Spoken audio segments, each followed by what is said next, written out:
Hey everybody, DJ Arsenal, Diamond Homes Realty. And if you're watching this video, it's probably because you received your Notice of Appraised Value and you're interested in contesting your property values to lower your taxes. If that's the case, you're going to want to watch this video.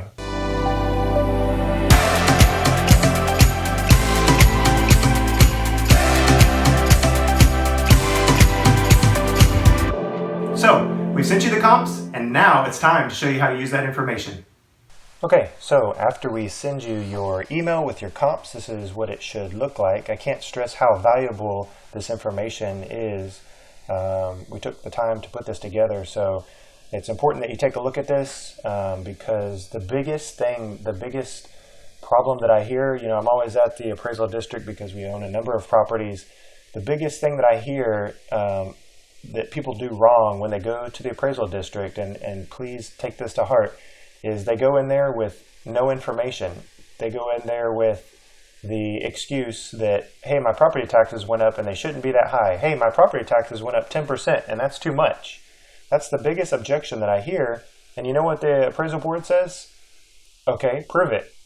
Or, sorry, that's usually what I hear from them. Sorry, we can't help you. If you don't have any proof to show that your property is worth XYZ, then we can't help you.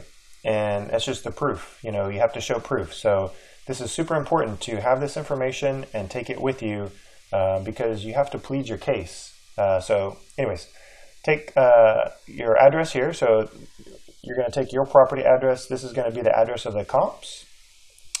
This is the square footage. So you're going to want to take a look at that square footage of each address and the lot size and the year built as well.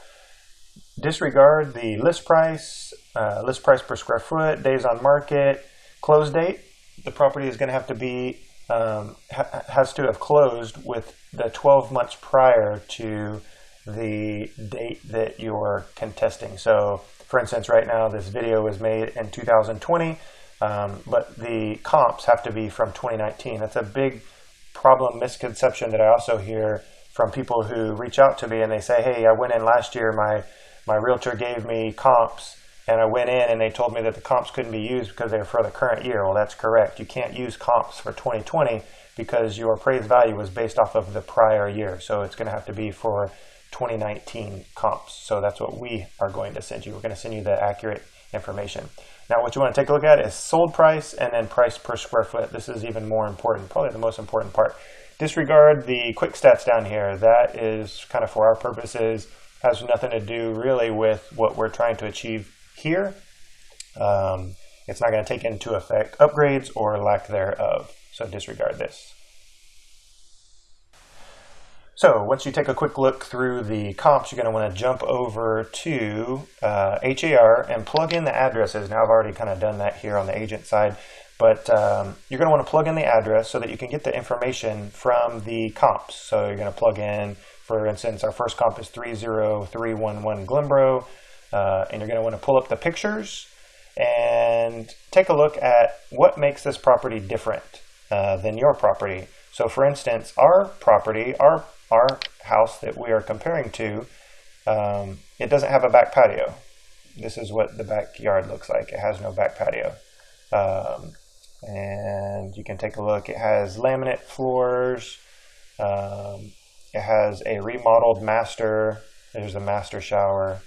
But really that's the only upgrade. Everything else is carpet.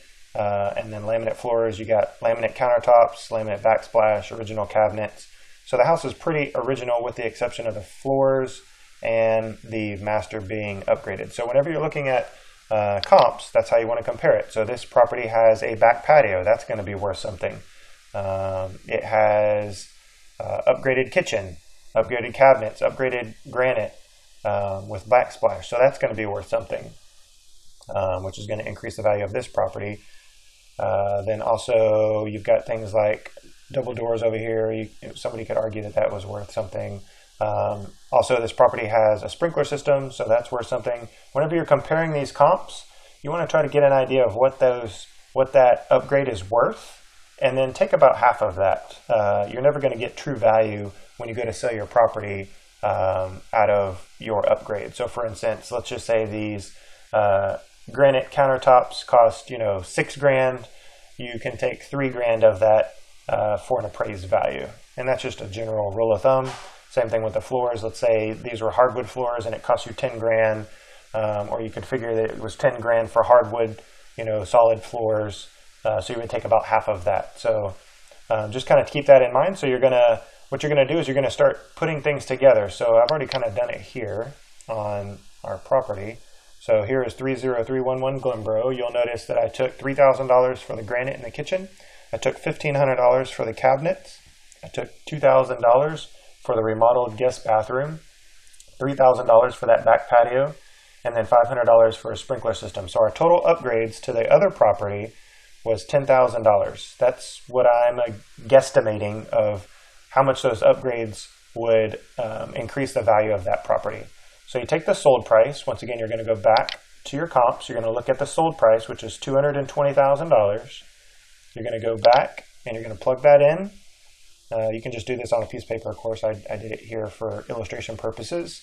So you're going to take $220,000, you're going to subtract your upgrades, and that's going to give you a net sold price of $210,000, and then you're going to divide that into that property's, that comp's, 30311 Glenboro's square footage. You can find that, remember, you find that on your comparative market analysis, your CMA right here. So our square footage is 2190. So you're going to divide the net sales price into your square footage. And what that's going to give you, it's going to give you a net price per square foot, which in this case was $95.89 price per square foot. You're going to do that for each property that is comparable to yours. Now, when we send you your comps, all these properties may not be comparable to yours. We're trying our best, but this is just something that you're going to know your property better than anybody else. So for instance, this 30311 Glenboro comp was identical to our property. So that's going to be a really good comp. But this other property, Medway, it's not that great of a comp because it is a two-story. And not that that's the end of the world. You can compare a one-story to a two-story. But if this had a whole bunch of upgrades, I probably wouldn't use it as a comp. So that being said, take a look at the comps. You're really going to want to pull out at least 3. That's usually what the appraisal district or an appraiser is going to want to look at. So try to find 3 in what we send you. If we don't send you 3, it's just because there wasn't any comps available. And sometimes that's the case. So you take all your comps, you work all these numbers out, and then you're going to get the price per square foot, the net price per square foot for each one. So this one was $85.21 for Medway. This other property on Medway, the net was $89.78 a square foot right here. You take all 3 of those, or however many you have, add them up, divide by however many you have to get the average. Our average was $90.29. And then you're going to divide that into your square footage of your property. So our property is 2,224 square feet. Another thing to note is the square footage of the lot. You can make adjustments for the square footage of the lot, but you'll notice here in our comps that all the lot sizes are within 1,000 square feet really. If you're within 1,000 square feet, there's really not going to be that much of an adjustment. I wouldn't waste your time or argue about it. So,